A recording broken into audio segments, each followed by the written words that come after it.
Shalom.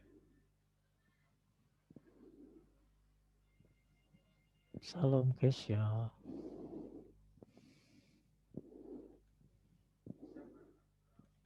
Halo Kesya.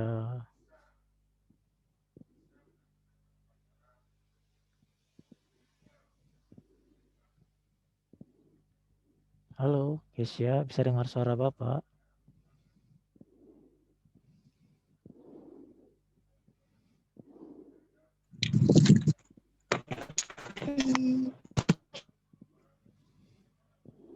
Halo Kesya. Halo Pak. Mana nih orangnya nih, tak kelihatan. Hadir Pak, hadir. Di mana lagi ini tempatnya ini? Kamar. Di kamar. Emang jaringannya bagus di situ? Ya, lumayan Pak. Oke. Ya, silakan. Kesya pimpin doa. Ya Pak, mari kita satu dalam doa.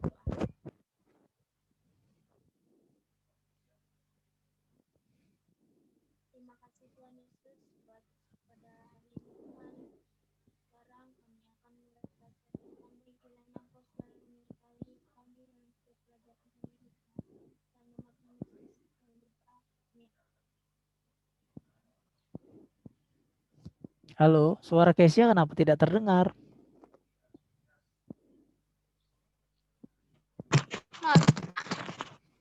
Iya, tadi Kesya berdoa kan? Soalnya suaranya nggak masuk. Kalau sekarang sih kedengaran, cuma kurang nyaring gitu loh.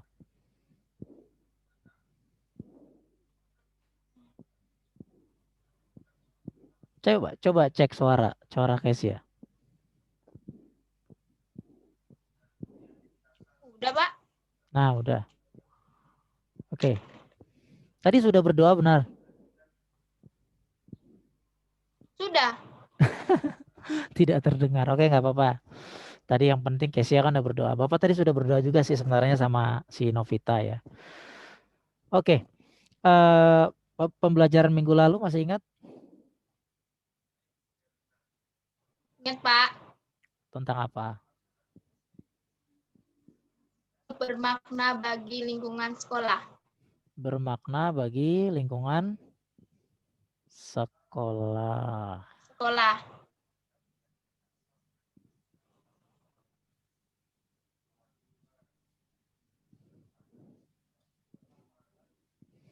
Pagi ya.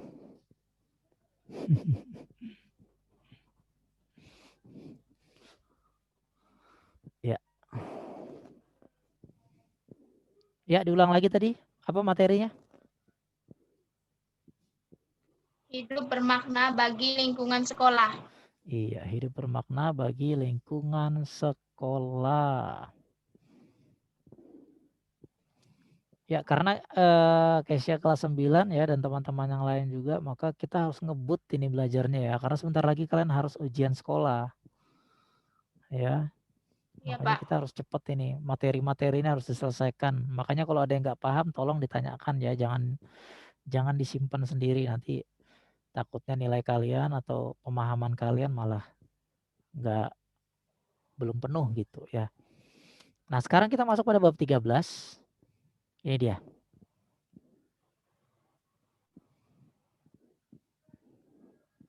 Apa judulnya? Peranku dalam pengembangan masyarakat.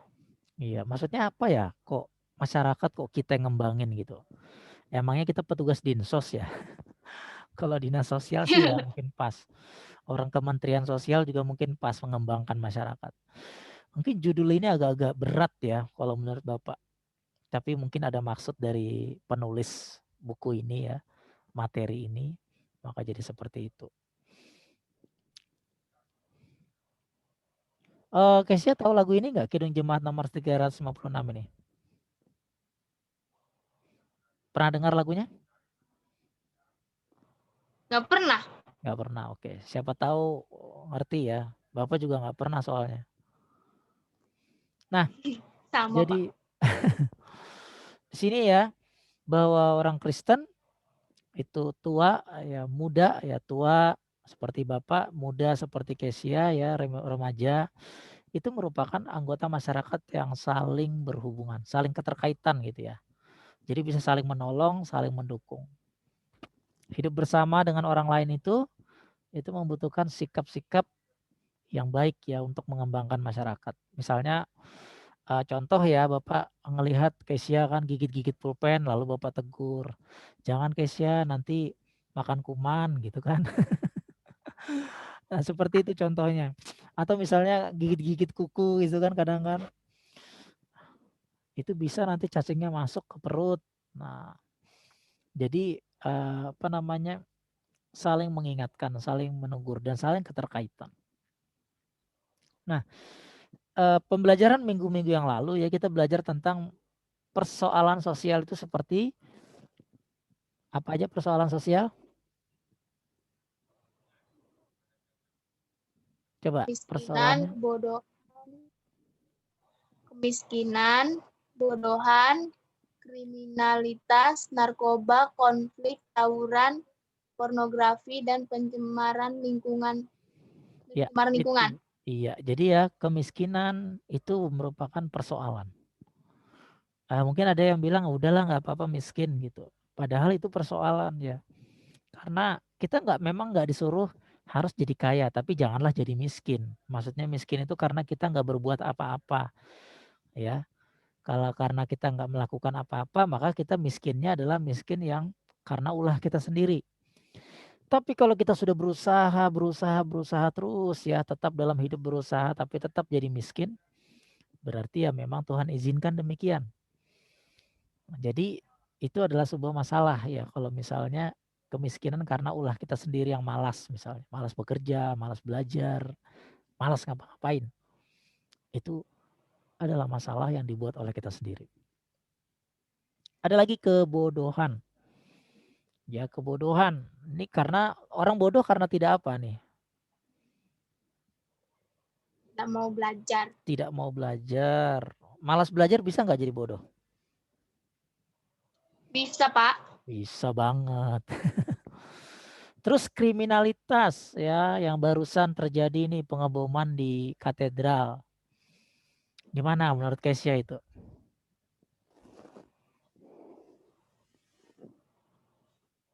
Apa Tahu ya, Pak? tahu nggak ada berita gereja dibom? Iya, Pak.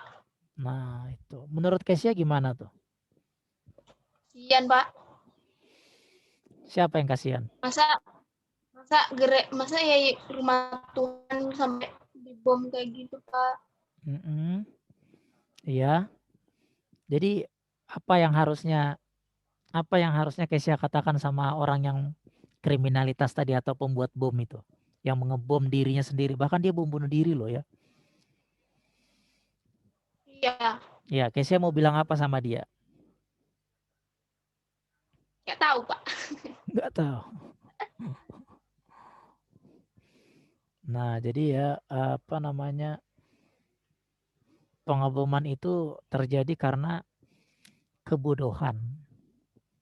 Ya, kebodohan orang yang melakukan bom bunuh diri itu. Pertama, tidakkah dia berpikir bahwa dengan dia membinasakan orang lain ya dengan cara mengebom itu jelaskan bahwa seolah-olah Tuhan tidak bisa ya tidak bisa artinya menghukum orang-orang yang melakukan kejahatan atau orang-orang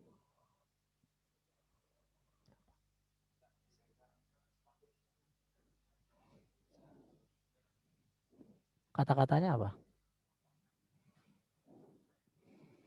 Nggak tahu juga Pak. Baiknya yuk. Iyalah, bagus. Oke, oke, oke. Maksudnya hari ini kah? Iyalah, betul-betul. Mendesainnya di mana? Di tempat Pak Dedi kah? Tempat Pak Dedi. Oh, kirim tempat Pak Dedi. Oh iya, iya. Ada nggak kata-kata ininya? Kata-kata utamanya?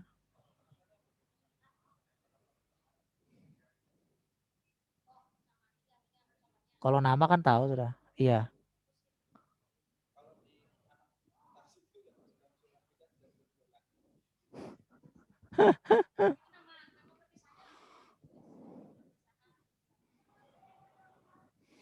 Biar saya tulis dulu.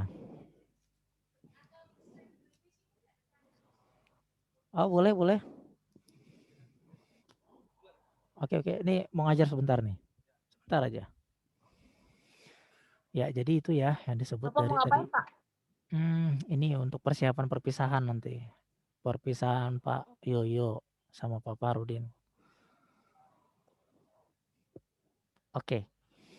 Nah, ini jadi ya kejadian itu disebabkan oleh akibat tadi dari kebodohan dan juga kejahatan yang mereka pikir dengan melakukan hal itu mereka bisa menimbulkan ketakutan. Padahal orang-orang justru malah semakin tidak respect ya atau tidak peduli dengan orang-orang yang seperti itu. Nah, bagaimana kita sebagai orang-orang yang harusnya menjadi orang yang bisa mengembangkan ya orang lain, kita di masyarakat.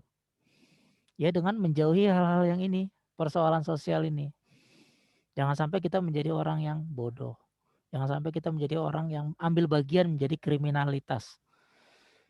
Jangan sampai kita mengambil bagian menjadi pengguna narkoba atau pembuat konflik perselisihan.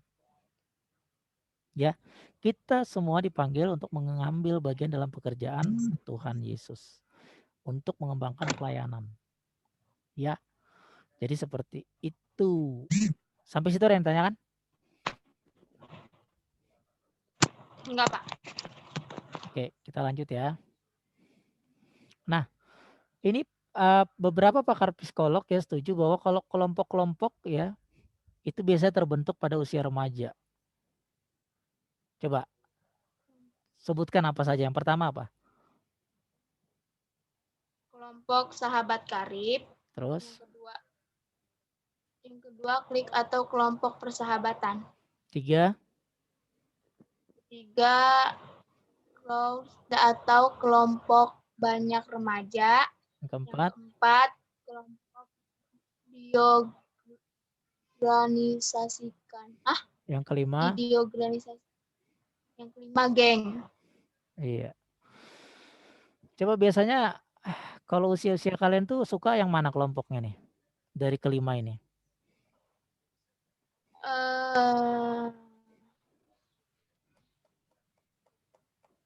Saya lihat-lihat dulu, Pak. Ya, yang mana? Sahabat.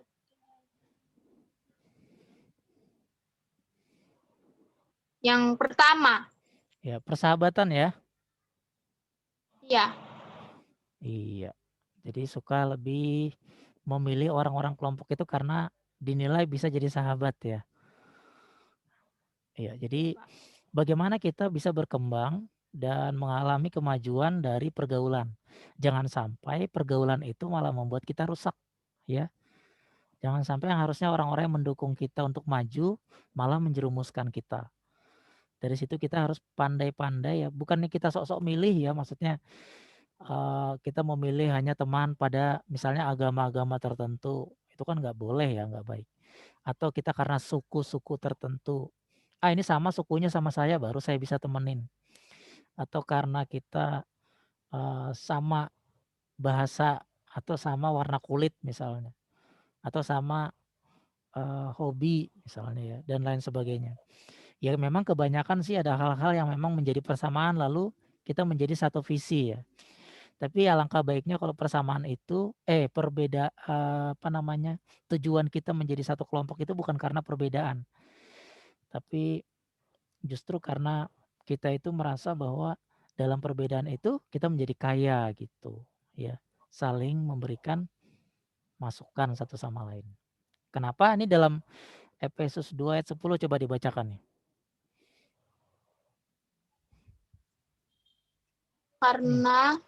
Karena mana sih, Pak? Ini nih.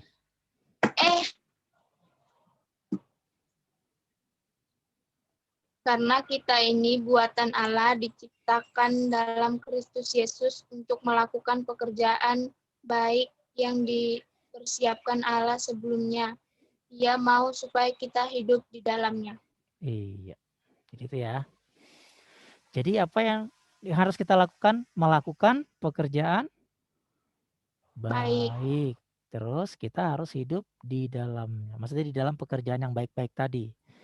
Jangan sampai kita mengambil bagian malah menjadi, istilahnya dalam sebuah film itu ya kan ada peran antagonis dan peran protagonis. Nah, ngambil yang mana?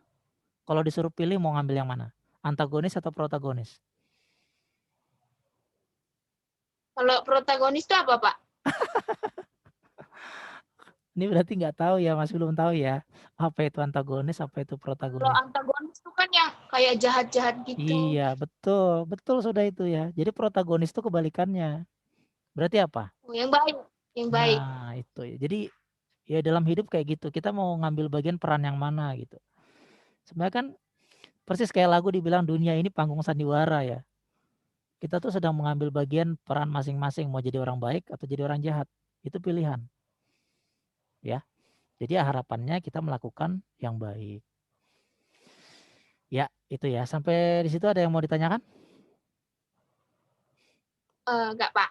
Kalau tidak ada mungkin kita cukup dulu ya. Soalnya ini ada Rosi yang mau latihan ya, untuk persiapan Ya, Pak. perpisahan nih soalnya. Ya Bapak harap kalau ada hal-hal yang tidak mengerti nanti bisa dijapri. Ya tanya-tanya aja. Oke? Ya. Ya. Iya. Untuk video udah Bapak terima ya udah bagus. Jadi nanti ke depan harus lebih pede lagi ya. Itu membuatnya nggak usah kayaknya masih tegang-tegang gimana gitu ya. Tapi udah cukup lah ya. Udah lumayan itu seperti itu. Nanti kalau SMA misalnya tapi Kezia atau Angela ya yang pergi ke Sulawesi katanya SMA-nya? Angel.